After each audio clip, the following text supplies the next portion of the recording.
Ciência e Saúde, com Rosânia Fernandes. Muito boa tarde a todos. Vamos dar início ao programa Ciência e Saúde. Voltamos com a segunda parte da entrevista com o Dr. João Varregoso sobre o cancro da próstata.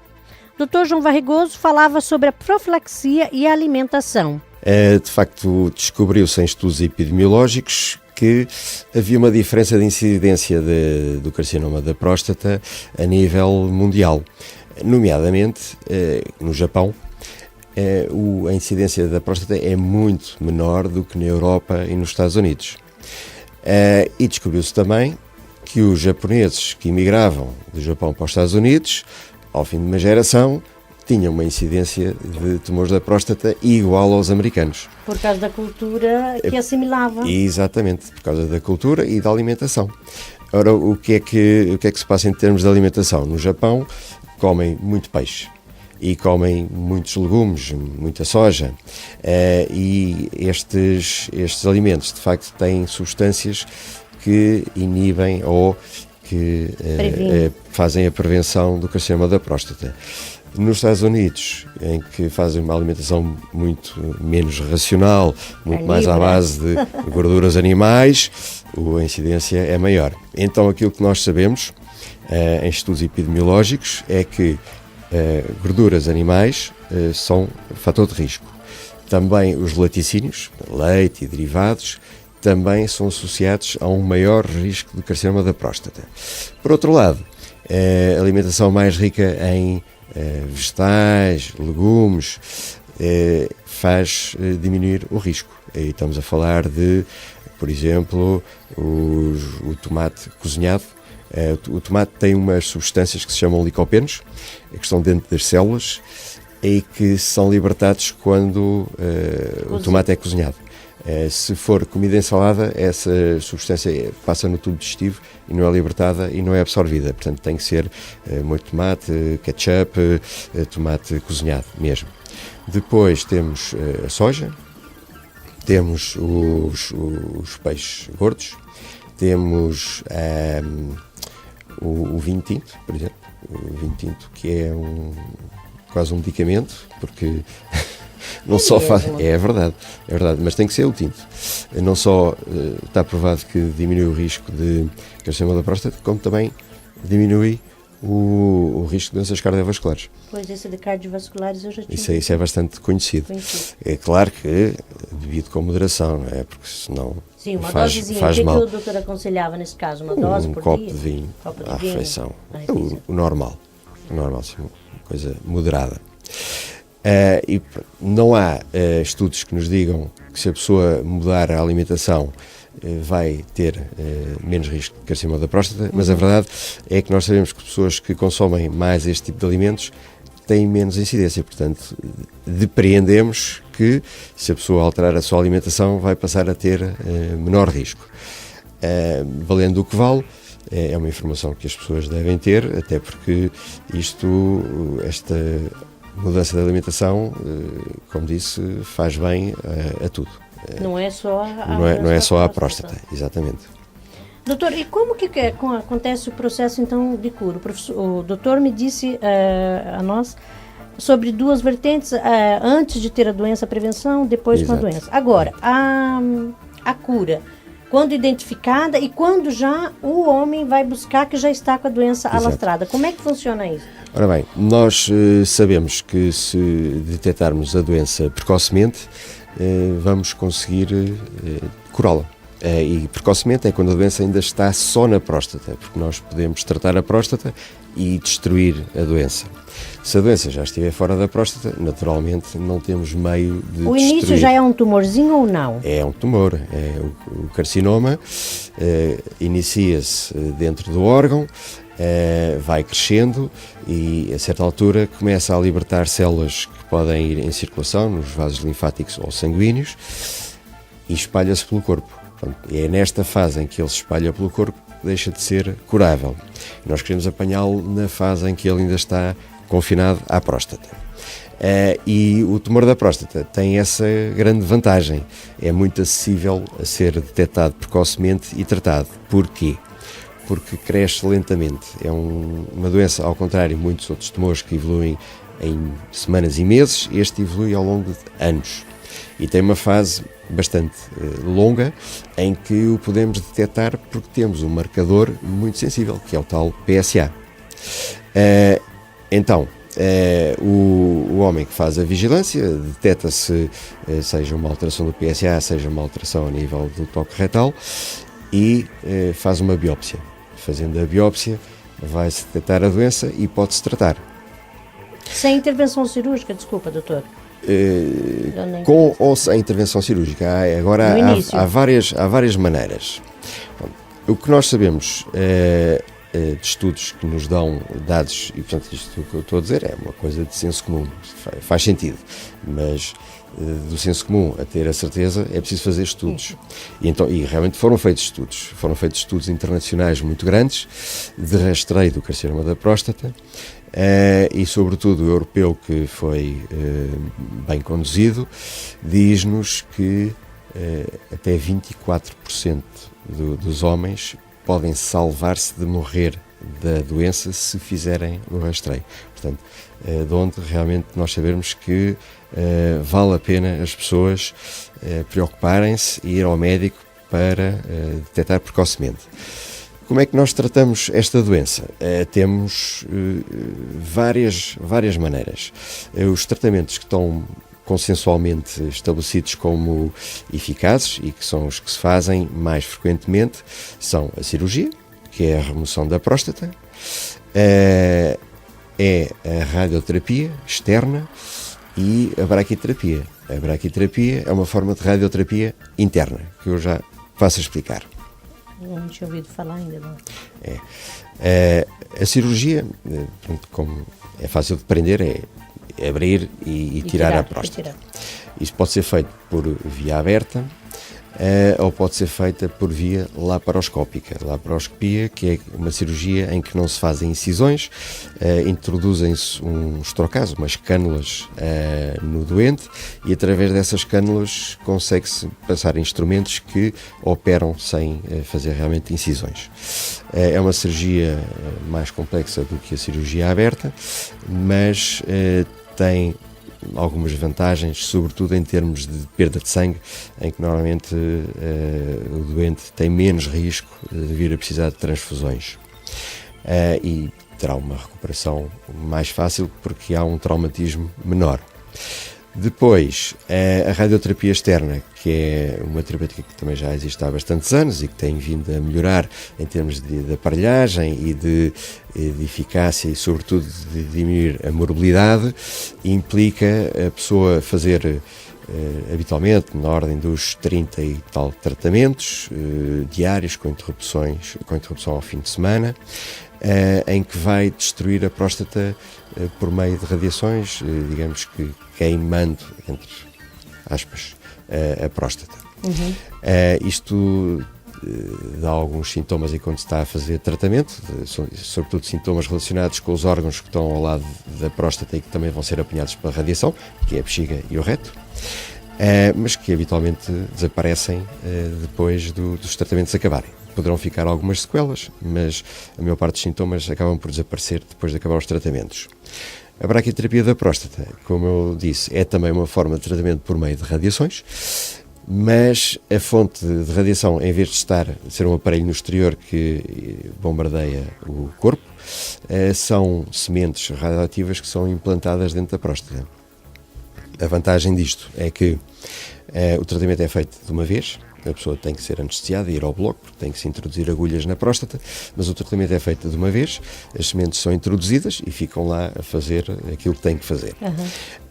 Normalmente dá sintomas urinários durante alguns meses. Ao fim do mês do tratamento começam a aparecer alguns sintomas urinários que são tratados com os medicamentos que se usam habitualmente para a hipertrofia da próstata, e ao fim de 6, 9 meses, um ano, os sintomas normalmente desaparecem. Portanto, e todos estes tratamentos são muito eficazes.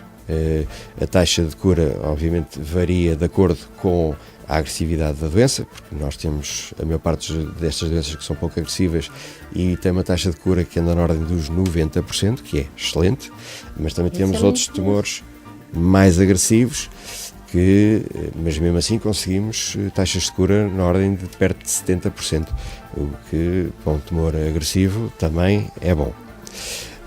Depois, há alguns tratamentos que são ainda que não são usados na clínica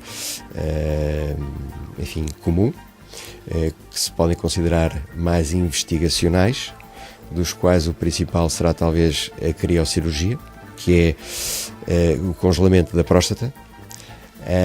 E esta criocirurgia é também feita com a introdução de agulhas, só que em vez de se meterem sementes como na braquiterapia, as agulhas passam um gás que congela a próstata até menos 40, até 40 negativos e destrói.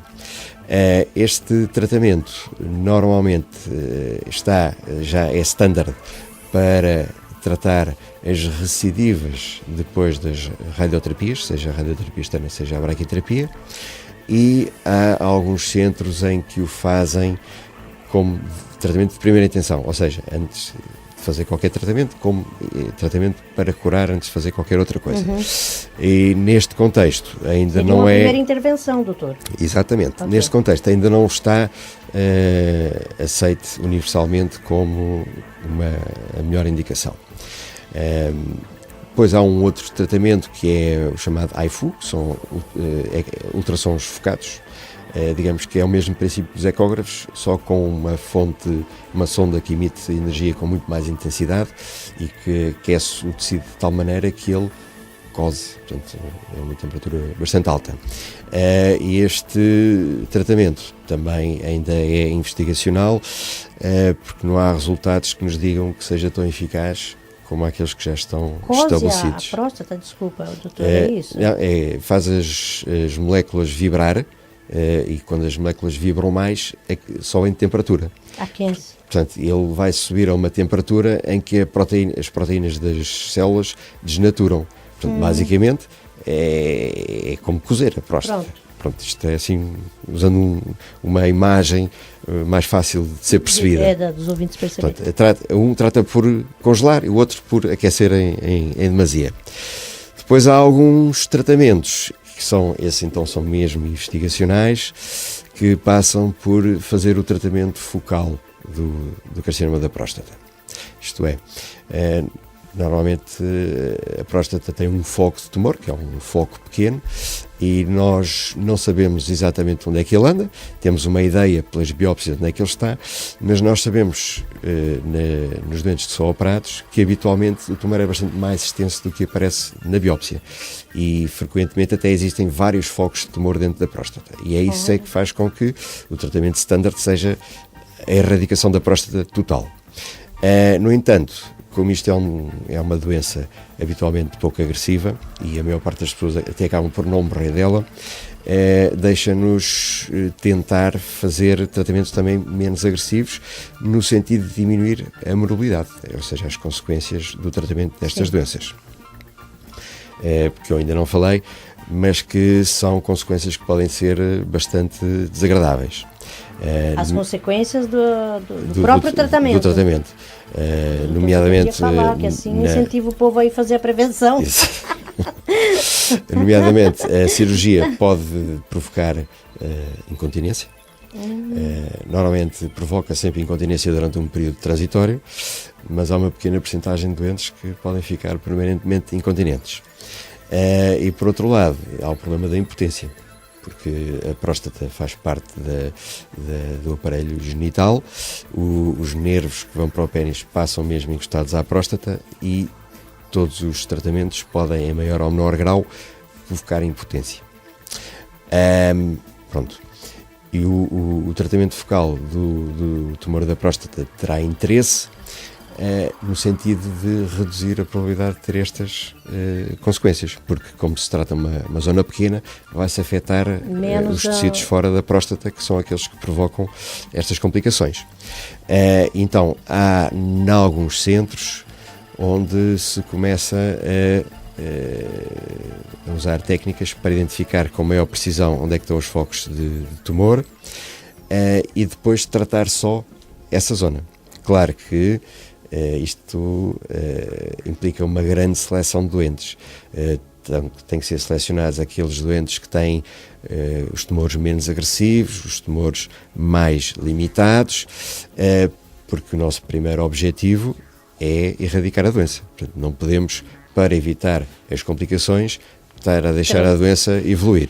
Pronto, mas isto são, de facto, coisas que estão na forja, mas ainda vão levar alguns anos a vir para a clínica normal. Doutor, então, para fecharmos a nossa entrevista, quais, então, os conselhos que o doutor deixava aqui para os nossos ouvintes, resumidamente? Resumidamente, o melhor conselho que se pode dar é que as pessoas se vigiem. Portanto, a partir dos 45 anos, devem ir ao seu médico, seja o médico de família, seja o urologista, para ser vigiados. E depois devem manter uma vigilância regular, habitualmente anual, que nos permitirá, pela evolução da clínica, sobretudo a evolução do PSA, perceber quando é que existe uma alteração significativa e, portanto, desencadear o processo de diagnóstico, que basicamente passa por fazer uma biópsia, que é o único exame que nos dá o diagnóstico. Todos os outros exames dão-nos a probabilidade de haver qualquer coisa, mas aquilo que nos diz se existe ou não existe é a biópsia. E esse exame é que nós pretendemos perceber se tem indicação ou não com a investigação clínica que fazemos. Depois, as pessoas que tenham bastante preocupação e que estejam na disposição de fazer uma medicação permanente, podem recorrer e falar ao médico e recorrer a estes medicamentos que nós sabemos que baixa o risco de desenvolvimento da doença. Fala com o médico de família? Sim, ao urologista, exato. E finalmente, será talvez desejável que as pessoas comecem a olhar para a sua alimentação e comecem a ter hábitos alimentares mais saudáveis, nomeadamente diminuindo as gorduras animais e aumentando todos estes elementos vegetais e de legumes que nós sabemos que são mais favoráveis e benéficos. Agradecemos a presença do Dr. João Varregoso em nosso programa. O programa Ciência e Saúde contou com o apoio dos amigos do Ciência e Saúde, da Academia Internacional da Consciência, a IAC, da revista Zen Energy, da equipa Sofia Corveiro da Remax e da Cognitiva.eu. Muito boa tarde, até um próximo programa. Revista Zen Energy. Todos os meses nas bancas, com dicas, técnicas, exercícios e soluções práticas para conseguir o equilíbrio no seu dia-a-dia. Leia a revista Zen Energy para criar autoconfiança, desenvolver a sua autoestima, fortalecer o seu relacionamento, lidar com os seus filhos ou ainda libertar-se de medos, crenças, fobias, ansiedade e stress. Todos os meses nas bancas. Revista Zen Energy. Compre e invista em si.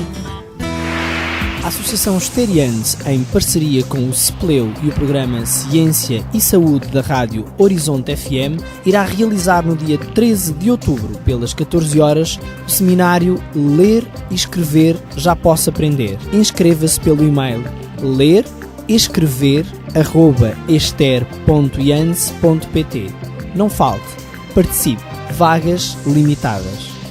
Equipa Sofia Corvel da Costa, especialistas em mediação imobiliária. Se pretende comprar, vender ou arrendar um imóvel, pode contar comigo e com a minha equipa, com a nossa especialidade e disponibilidade. Equipa Sofia Corvel da Costa, da Remax Costa Atlântica. Temos as melhores soluções para si. Contacte-nos desde já 96 176 49 76. Ciência e Saúde, com Rosânia Fernandes.